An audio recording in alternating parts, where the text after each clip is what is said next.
Eli.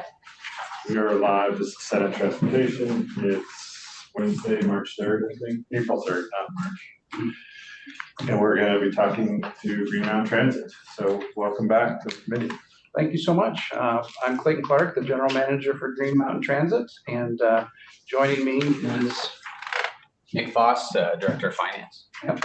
And so as the Director of Finance, Nick is our Chief Financial Officer. Any easy questions I'll be answering, any hard questions Nick will be answering.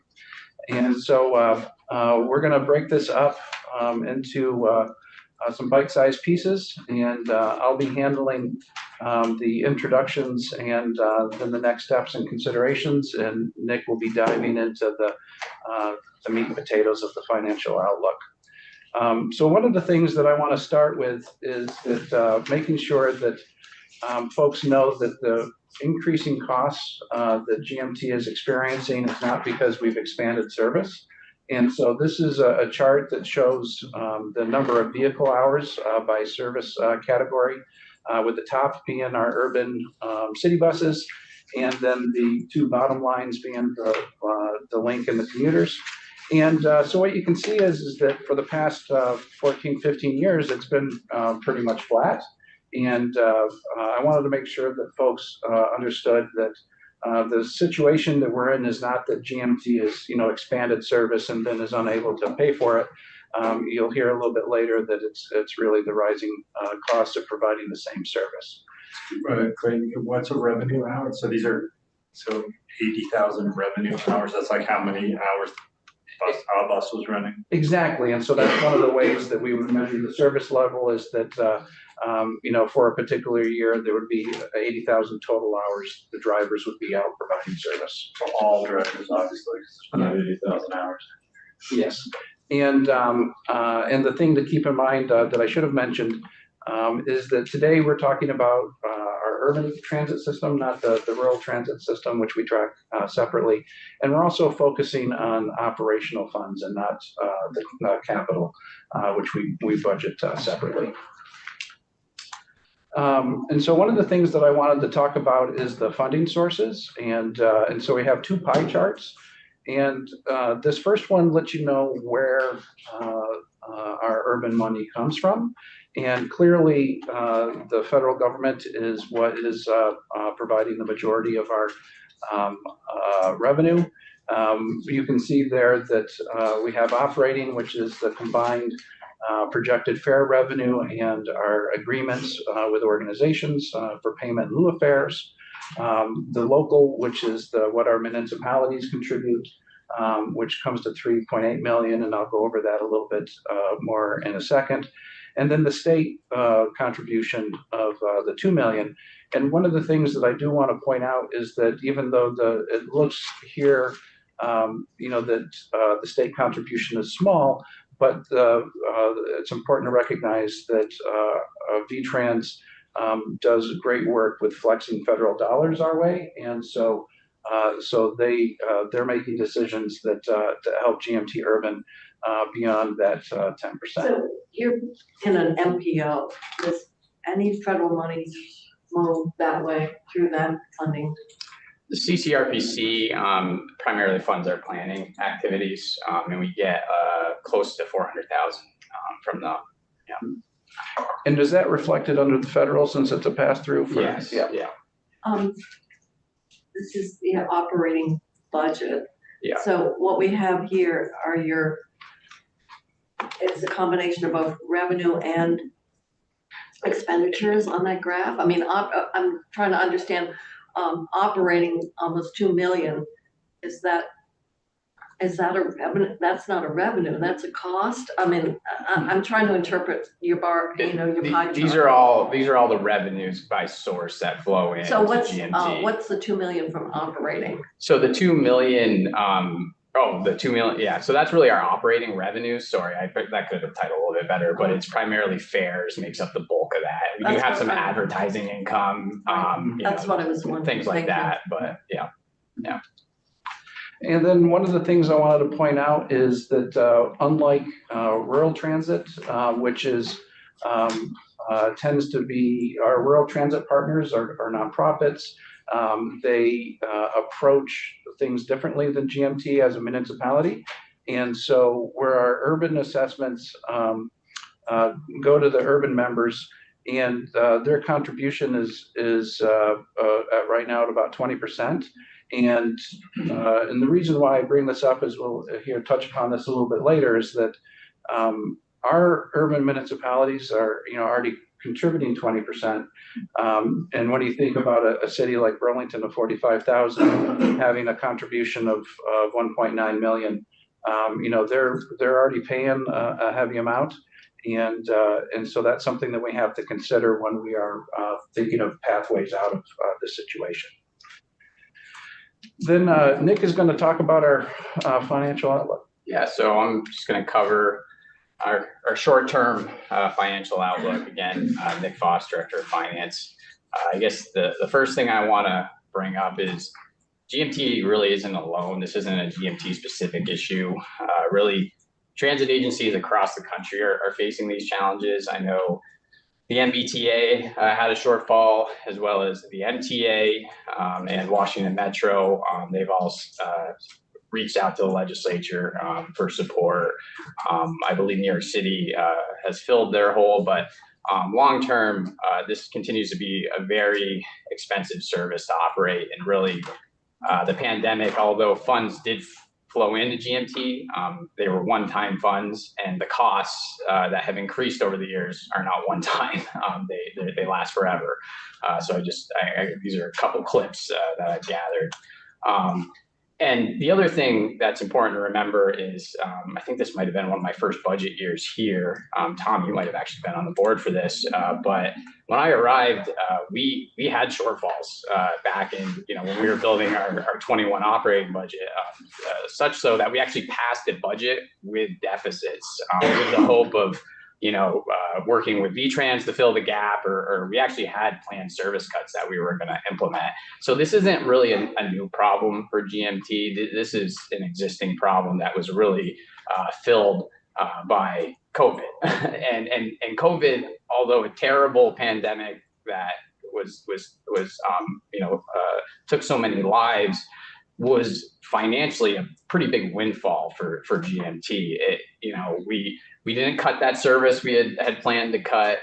We went fare free. We paid hazard pay. We found ways to spend that money.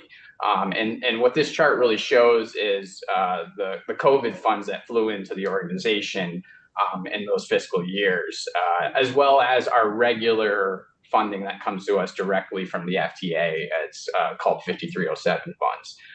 The yellow is the 5307 fund. So you can see in any given year, we only receive about $3 million or so from the FTA. And then we had all this money that came in FY20 and FY21 between the CARES Act, CRISA, and ARPA. And so I just want to show you what happened in FY21. I mean, we had a deficit, and we solved it. We filled it with COVID relief funds. We didn't cut any service. The other thing I want to point out is that you'll notice the other big change year to year is just the operating revenue. So we had 2.6 budgeted. We only got about $250,000, and that's because we went fare free, and we still remain fare free to this day, and that cost a significant amount of money through the years. So your operating revenue back in FY21 was anticipated to be 2.6 million, but in what you showed us previously, what you're looking at next year was less than 2 million. Why do you expect lower fare operating revenues from fares with your outlook for next year? Ridership is down still, and the runs that, or the service that we operated that had the highest fare box recovery rates are now, some of our lowest performing routes, like the Montpelier link and, the other link routes that went, and previously they were $4 a ride. And we were actually, in some cases, making money on those routes. Now with telework, it's just, we're not seeing the ridership on those routes. So we expect to collect less fares, as well as just in general, lower ridership across the service. And that was definitely a factor when we considered the pricing for those link services, is that we thought that if we returned to $4, that if that cut the ridership even lower, that we would lose the service entirely. And we are expecting to lose some ridership as a result of going back to fares as well. That's in our projection. When you go from free to charging, even though our new fare structure is a little bit higher, but it has caps in it, so we think it's going to encourage ridership. We do expect there to be some elasticity there at those Caps, like total caps. Yeah, so it'll be a $4 daily cap. So if someone rides twice, the rest of the rides during the day are free, as well as there's a monthly cap that I believe is $40. Correct? We changed it to 50. To 50. Okay. Yeah. And so we're hoping that get people to use the service more, but still getting some fare box recovery rates that are acceptable. This is also just our operating budget, but just over the last 4 years, and it reflects. I just want you to direct your attention to the yellow, really, which is the one-time funds that supported those budgets in that year. So one-time funds, they do solve problems, but they're temporary. And what this chart shows is just our COVID relief funds and the balances starting the next fiscal year. So going into FY25 or at the end of FY24, we expect to have about 2.1 million. To be honest with you, I think that's going to be a little bit lower than that because we have had to delay fares a little bit longer than we had hoped. What is the time? What's your estimated implementation for the fares now? I can speak to that. And so I'm very happy to report that the holdup, which was Apple approving the app, Apple approved it last week. Because there were substantial changes to the app, we are going through the process now where we have to do the user testing to make sure that it will still work.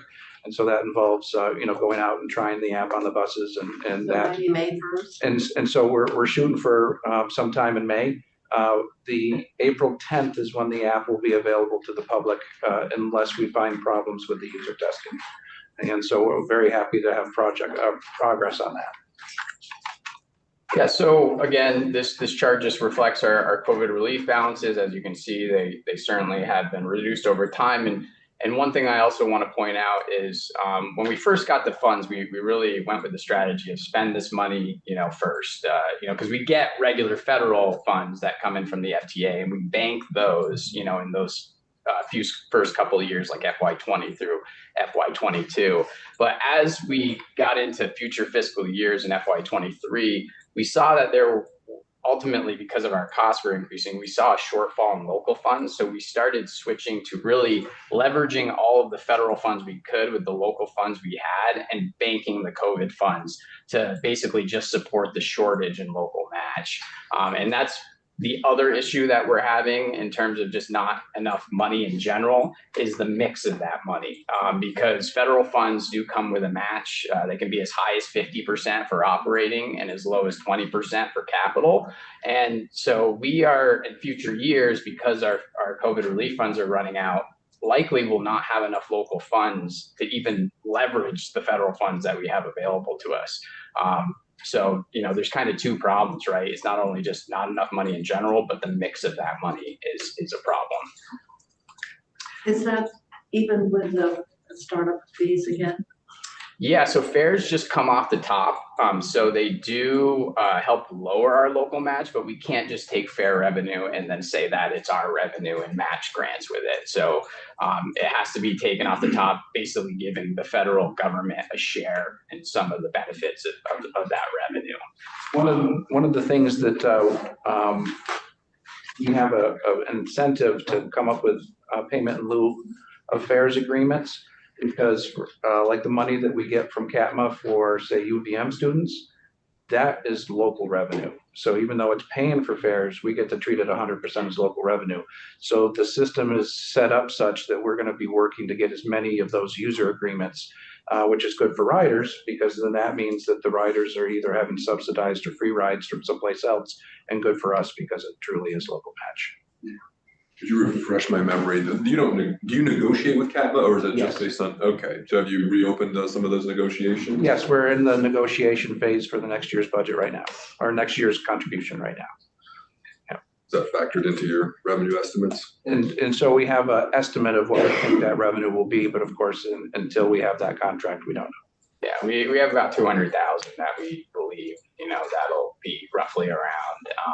It used to be a per swipe, so they got a discount, and off the total fare we were charging at the time. And then it's now been switched to a fixed contract per student. So they pay per student, at least for the most recent fiscal year. But again, that could change in the coming fiscal years. They might want to go back to paying a per swipe amount. This chart is really just showing over the years, kind of what the sources of funds were.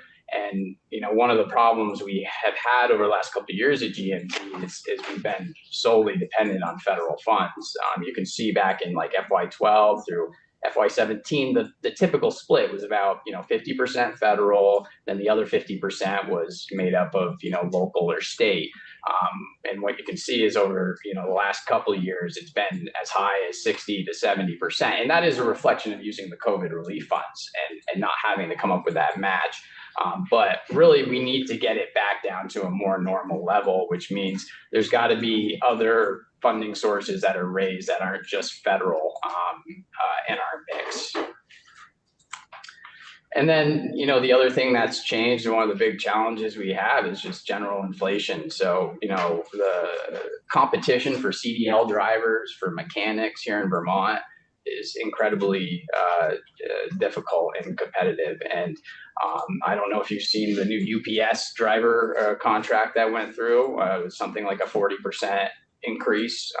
We can't compete with that. So we do the best we can to do that, but it's caused, as you can see, starting in FY21, a substantial increase in the cost of doing business.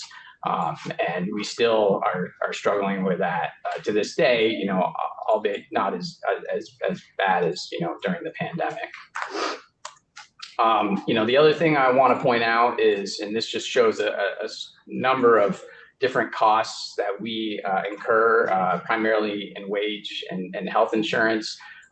But you can see that, we have really kept administrative costs as low as we possibly can, and are now actually having to kind of build that back a little bit just because we need more capacity.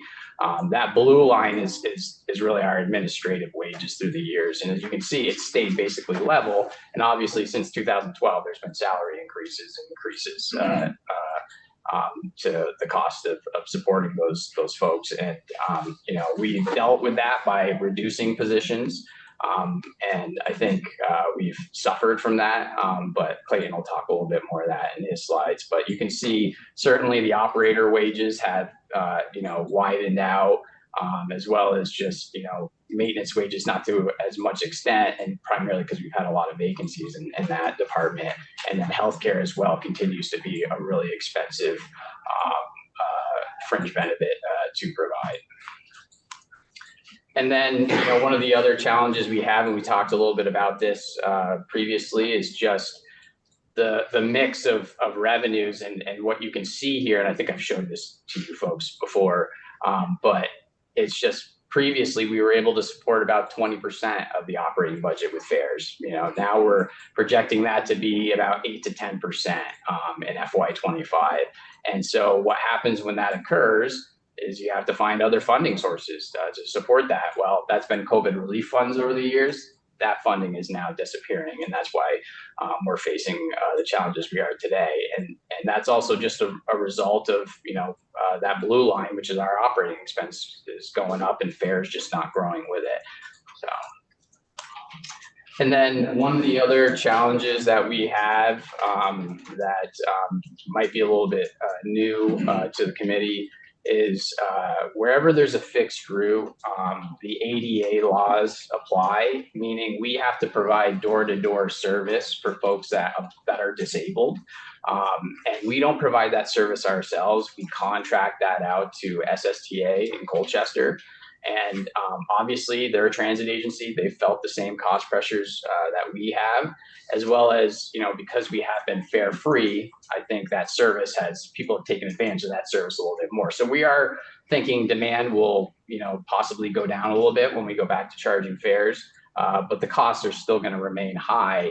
and we have to, obviously support that, and that has been also a large reason why that cost curve has been bending upward over the years, as well as just the overall demographic trend in Vermont. As people age, they're using this service more.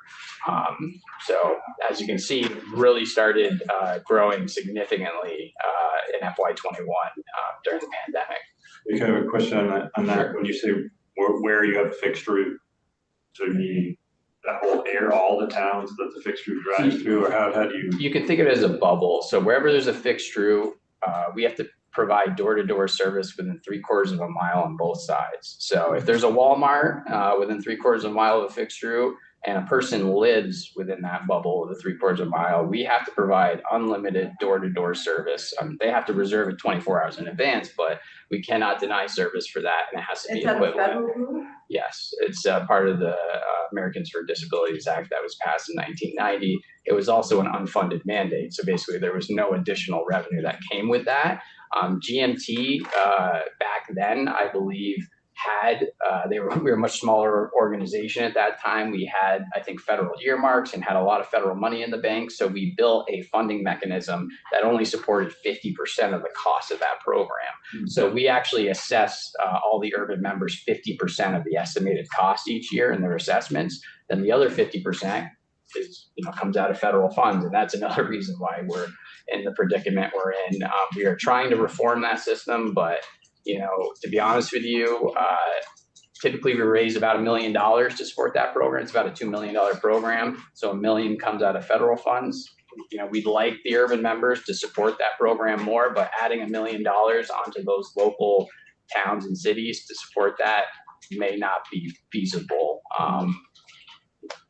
at least in the short term. So this is just during our service hours, right? So it's not Correct. 24 hours. If part of this is constricting your service hours and having microtransit in evenings and weekends, will that affect the ADA responsibilities?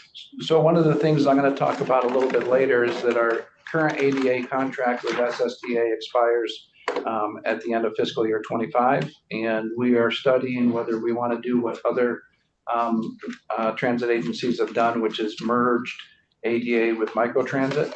And if we go down that path, what potentially would be able to happen is that right now, urban transit has one solution, a 30 or 40-foot bus. And so if we move to microtransit combined with ADA, yes, there will be costs associated with that microtransit, but it also means that when we have routes, say late at night, that average only 3 riders, well, you know what? It probably makes sense to do that via microtransit instead of a city bus. And so that's something that I think is, and you're going to hear from me a little bit later about the sort of the big things that are at play that are going to impact GMT's funding in the next few years. The other thing I want to mention about the ADA service is that it's applicable to our city buses, the urban routes. The commuter service and the link service does not create that requirement, say like all along the 89 corridor. It's only for local service. But if you're switching, then you don't have to have CDL if you're using a van that's less than 16 passengers. Yes. So that is another, not only are you doing it more efficiently, and that's part of why we're, considering the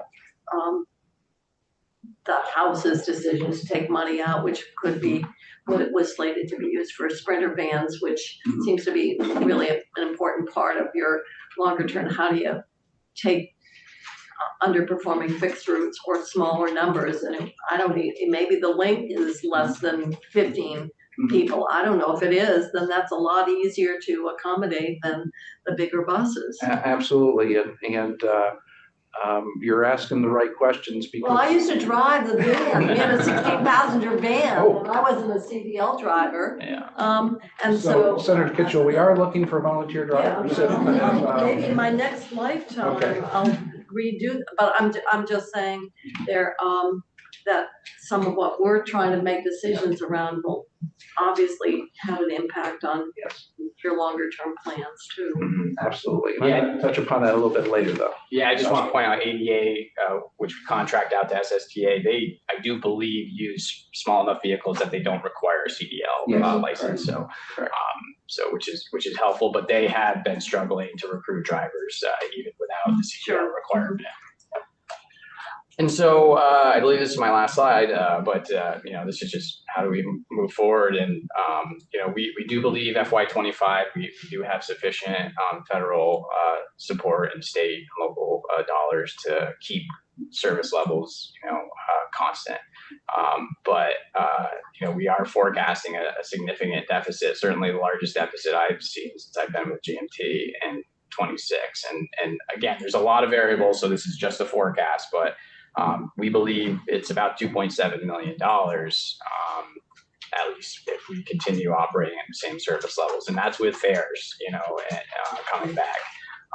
And so if we cannot find resources, you know, we could be looking at, you know, close to a 30% reduction in service. At least that's what our initial numbers are pointing to. So what we really need to be sustainable for the long term is a funding model that is dynamic, that grows with the economy, to enable us to pay for the service that we operate and prevent us from having to come bother you folks for money, you know, every year. And so that's everything I have, and I'll turn it over to you, Clayton. I hear funding and funding and funding and funding and funding, and I've been in business my whole life. I don't know how many businesses I've started and how many I've done. I've made mistakes, but I always adjust. And all I hear is funding. I don't hear much about right-sizing the business, doing what you're supposed to do. This isn't a new problem. You folks had this problem before the pandemic. The pandemic came and saved you. You made mistake after mistake after mistake during the pandemic and not putting monies in place to try to right size. And now we're right back into it with no monies. And now you're coming to the rich aunt and uncles who aren't rich anymore and looking for funding. And I'm not bothered that you have to be, you might have to downsize to 30% because you need to right size your business model for what your customer base is. You have the UVM students that aren't riding buses. You have all kinds of people that just don't want to get on the bus. You have to figure that out. You have to figure out, what are we going to do to get people to want to ride the bus again? We've talked about, you were in here 3 years ago about no fares. You're going to start charging fares again. And we were supposed to start charging fares March 1st. We're not charging fares. And we won't be, you won't be charging fares again probably until June. I just really hope that you folks can get your act together and be serious about right sizing this model for the business that you have. And because I'll tell you, in this building right now, I have had every house member that could make a decision on this is coming up and says, don't give them the money, don't give them the money. The problem is you are too big to fail, and you have too many people that do not have the revenue or the ability to get around and to live their life. You know, I mean, everybody on those link fares, yeah, they're probably okay. They probably can't afford to pay, but you have the people in those communities that you are their only hope to get anywhere. And that is why those are the people I think about the most. So I just hope that we can get past what are we going to do to find funding and really dig deep within your guys' selves and figure out what you're going to do to make your business model work so you don't have to keep on coming back here. And that's where I'm at. Okay. And Which Senator I assume Engels, is part of what you're going to talk about. it is next. part, and I think that Senator Engels has very good reason to feel the way he does, and I share his sentiments. You know, one of the things that has happened, you know, many times over the years, there's been studies of public transit financing, and there hasn't been able to be action on it because it's difficult. You know, the studies, you know, show that this is a heavy lift. And so that's what's kind of perpetuated the situation. I'm going to talk a little bit more about my approach to GMT being a bit different than it has been in the past. That's certainly not a criticism to previous leadership, but I'm going to touch upon that momentarily. But before I do, I just wanted to let folks know from a process perspective what's going to be happening. And so So the state does its, budgeting out ahead, and, GMT does its budgeting even further out ahead because we provide our urban municipalities with their draft assessments in November of each year. And so, You run the same fiscal year as the state? and so we run the same fiscal year as the state. And so, what that means is that for us to do right sizing, whether that's 29% or 10%, we need to start now because we have to be able to issue a budget to our, or an assessment to our municipalities by this November. And so essentially what we're going to be doing is working with the municipalities because there's some real concerns about how service reductions could impact their assessment levels. We're going to then have a criteria that the board will establish as our the elected or appointed representatives that oversee our service. They'll have the criteria about what factors to be considered, such as the cost for routes, the ridership for routes, all of those things. The staff will then apply that criteria to get to the level of reductions necessary. And then we have to, as a municipality, go through a public comment process where we'll get feedback. And all of this needs to be done before November, which is why we're beginning this now.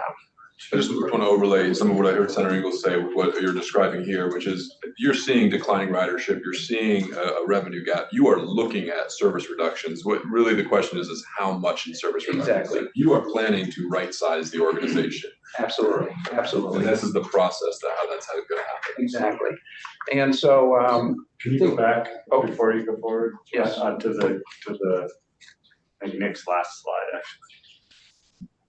This one? Yeah, Okay. so that last step, third step, is it just Chittenden County or, how does this affect your rural services or is it only the urban service? And so for fiscal year 26, it's just urban. Urban is a bit ahead of the rural transit agencies, including GMT Rural.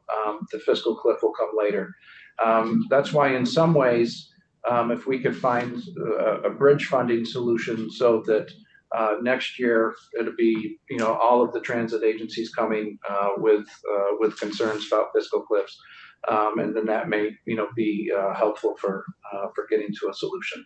But we're advanced, so we're hitting it a bit earlier than the rest of the state. But this is 26, not this upcoming fiscal year. 25. So I think they're looking okay for FY 25 because they're Yeah. drawing down the reserves. But this November, this process that he's describing, all needs to happen well before November of 25. Yeah, we're gonna, November 24. November 24, they're going to be setting the FY 26. So Okay. that's what they're really looking at. Absent action this time, they're going to go into this fall with having to cut 29. Well, I'm stealing your thunder as Thank to you. what's going to happen with that 29% cut, which is that municipalities are going to pull out, and then that's that death spiral you talked about. and I just want to say, one thing about ADA, if we cut routes and that ADA zone shrinks, and you want to talk about the most vulnerable, there's people that I talk to that, they rely on that to get to dialysis, to get to doctor's appointments. And so, that is a concern I have, is shrinking that bubble. Because that really could affect those And they're folks in a not under the tremendous way. Medicaid, non-medical. Some of them don't, no, they're not on Medicaid, they rely on the ADA service. The timing though, I don't understand. I mean, we're working on the 25 budget.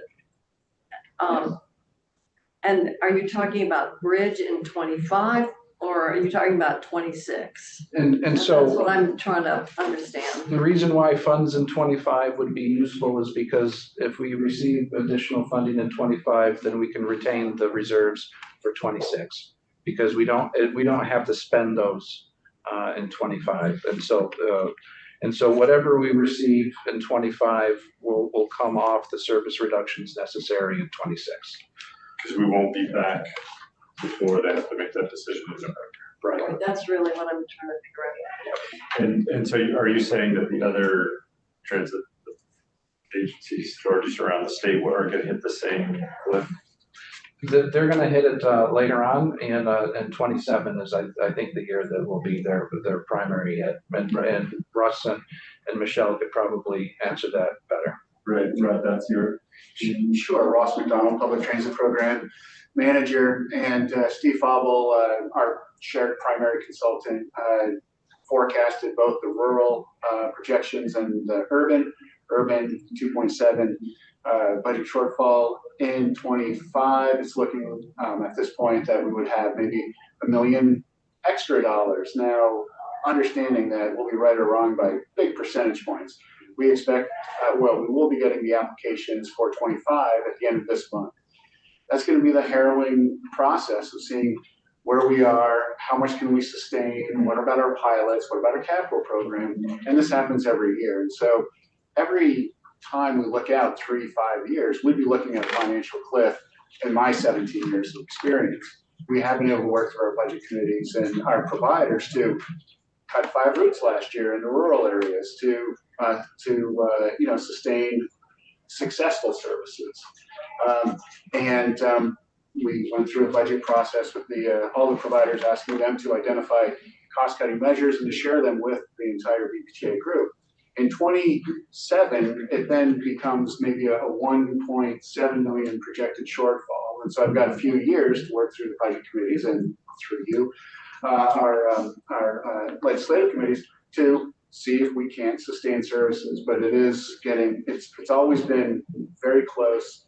We've run out of COVID dollars during that period of time. So it won't be the same fiscal cliff, but they will be fiscal and financial challenges that we'd be looking at the same thing. Is what are those bottom performing routes? Where is microtransit? Can we use that scheduling and software from microtransit to help folks schedule the other demand response services, bending the cost curve down on call centers? We're looking to support those types of pilots in the next couple of years to see if we can do more, different, and better with these existing funds. Thank you, Ross. And so for considerations, one of the things that I want to, I think, to address some of Senator Engel's concerns is that with no offense to any other previous GMT leader, I'm not interested in running GMT the way it's been run in the past. And one of the things that my dad was a small business owner. I started working with him at 8 years old, selling roach clips at a fair. And I had no idea what they were. And so anyway, I have an entrepreneurial spirit, and I think that we need to emulate the rural transit agencies because they, first off, they have nonprofits. GMT is working to create an affiliated nonprofit so we can do fundraising, something that we haven't done before. But just as importantly, that makes us eligible for a lot of grants that are catered towards nonprofit agencies, especially with human services. And so I want to bring in an entrepreneurial mindset and also play upon my background in human services so that we can try to access new funding that just isn't looking at municipalities, looking at you and looking at the feds. And so I definitely think we have a lot to learn from our other providers. So just so folks know what 29% looks like, if we eliminated all link routes, all commuter routes, and all weekend service, we'd still have 12% worth of service that we would have to cut in our weekday service. And so it's obviously huge. And one of the things that to keep in mind is that if we do any level of reduction, those 3 top are likely to be what takes the hit because that's just where we have the lowest ridership.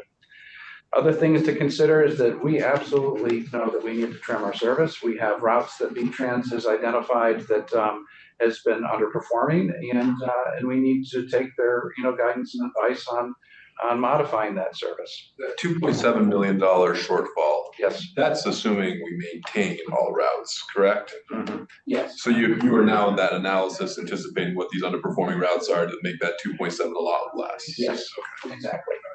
And so there's 2 of our routes that have been identified as being significant underperformers within the urban system. And so we will want to be looking at those. One of the, we mentioned before that we're going to be looking at ways other than a 40-foot bus to move people around. And so the hope being that fiscal year 26 would be the year that we would be able to have an ADA microtransit service. One of the things that we like about this approach is that not only would it mean that we wouldn't have to use a 40-foot bus for low ridership routes, but it also means that I lost track of my thought. That we can avoid the situation where right now we have individual municipalities who are like, oh, we're in Williston, we'd like to develop our own microtransit, and we don't want like 7 different microtransits, you know, operating adjacent to each other when we could just have one that's more, oh, thank you, regional. Well, we've expressed that same concern. We do. And actually, that's why we have language around that it complements and builds on resources in place rather than we've got to build our own because, just because we see a need. Absolutely. One of the things that we're doing now is an org assessment that's looking at how we're structured. When I was a kid, I so desperately wanted to be special. Now that I'm older, I don't like being special anymore. And so when I hear that there's only one other small urban transit agency in the country that has a mix of rural and urban, it makes me wonder if that makes sense. And maybe we want to take a look at that. And what I can tell you is that our also coming up with the assessment is that our non-operational staff is, you know, we have more service than we can manage. And I think that that's really one of the reasons why we're a high cost provider. I'm going to touch upon this coming right up, I think, after this. And which is why we really can't consider reductions in non-operational staff, because we already have 38% fewer non-operational staff than we did in 2011. You know, frankly, one of the reasons why we struggled with battery buses, one of the reasons why we struggled with fare implementation is just that the staff that would normally be in charge of handling these big transitions has just really been gutted over the years as a cost savings measure. And so that's why, again, to visit what Nick pointed out, that flat line is those administrative costs as we've had people leave and not replace them. Why not filling the gaps with municipal assessments? We heard that they already pay 20%. 20%. 20%, they provide 20% of our overall revenue. One of the things that really worries me is GMT collapsing if members decide to leave. So we already know that Heinsberg is going to take up the vote to decide whether to leave GMT or not in the coming month. And my worry is that if that were to extend to one of our core partners, I could see that causing GMT as a whole to fail.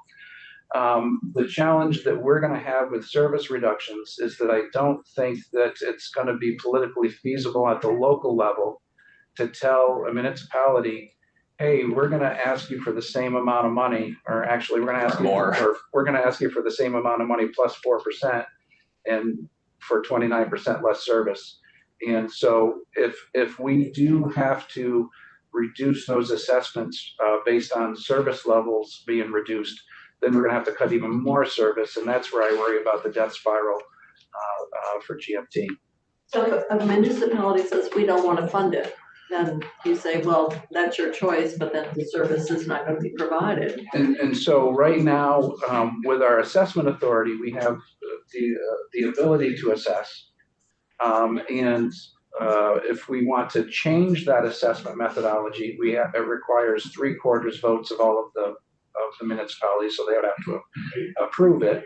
And if we don't change the methodology but just increase it, then their really only real recourse is to leave. And is that what Heinsberg is voting on, to leave? Yes. Yep. Newski, I heard, was considering it in South Burlington. Their previous city manager before Jesse Baker, Kevin Dorn, was looking into this because every man, woman, and child in South Burlington is paying $32 to GMT, and if that goes up much more, I mean that's a big amount in our yearly budget that we put before voters. And I'm just curious about why they would want to leave. Why? What are they saying? What are they saying that they're not getting that you folks are supposed to be providing? That they feel that they would rather go without, than to pay. And it's just, people will pay if they're perceived they're getting the value. I think Senator Ingalls is right, and I think that we need to make sure that GMT is a partner in those communities and is seen as valuable in those communities. I think that one of the things that's been problematic with the downsizing of that administrative staff is that really the only message that gets out about GMT is attempted kidnapping on the bus, stabbing at the transit center. And so those non-operational staff are the ones that would work directly with communities and help create that perception of value. Not just for the people who ride, but for the taxpayers that contribute, to that, hey, this is a good service. We mentioned this before. The reason why we lowered the price on the link is just that I'm afraid that we will end up losing the service if we went back to 4. The other thing that I'm concerned about is that part of our federal funding are the stick factors, which I think I've talked to you all about before. These are performance-based funds that for each of the stick factors, we get a little over $600,000. We presently have 3. If we lose ridership from increased fares or returning to fares, we could potentially lose those stick factors, which presently provide about $2 million. So I hear you, but if you're talking about losing this service anyway, Yeah. I'm just saying it used to be $4. Yes. If I was on the GMT board, I'd say these should be $5. They're worth $5 to be able to take those long route buses. Yeah. Do you have an idea of that $2 million estimate of fares for next year? What number of those is from the commuter routes? I would, not in front of me, but I'm sure we could get that. And then if you doubled it, I think it's probably a small percentage. you could say it's 300,000, but if you doubled it, if people paid twice as much, there's another $300,000. So if I was on the board, I'd advocate to bring back. Well, a it higher. depends on what's the elasticity of those riders. Are they going to stay if we go to $5, or do we lose, more riders than we gain? So, But then they would have to have a lower cost option. And what would Yeah. that be? Carpooling? Yeah. I don't know. We can certainly look at that. Traditionally, the link routes have been where we have more choice riders, people who are using that service as a choice, not a necessity. We have noticed that the ridership on those links has changed during the pandemic, and that the people that are using the service now anecdotally appear to be more folks who are accessing services and less people who are commuting for work. And so that was a factor with our decision as well.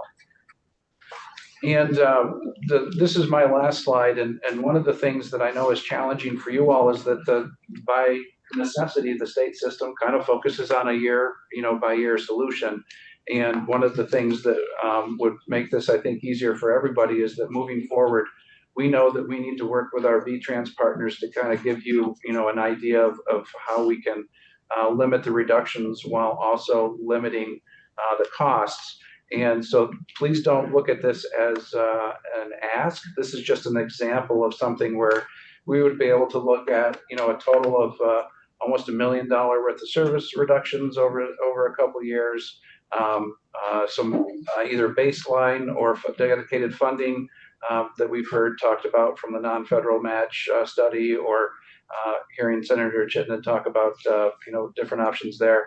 But this is just a chart that we can negotiate with VTrans where, hey, it's not a $2.7 million hit to VTran in one fiscal year. It's not a 29% cut of service in one fiscal year. It's, let's see how we can spread it out. But I know that that's going to be a sort of a challenge for you all because of the way the state budget works.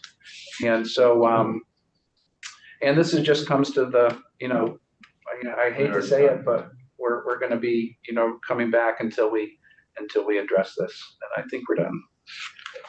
And I think that's one concern I have, or consideration for the committee, is money that if we were to provide any one-time funding for GMT, then any other service provider is going to want to come in the next year and say, okay, you did it for GMT, you got to do it for us. We also got a budget shortfall.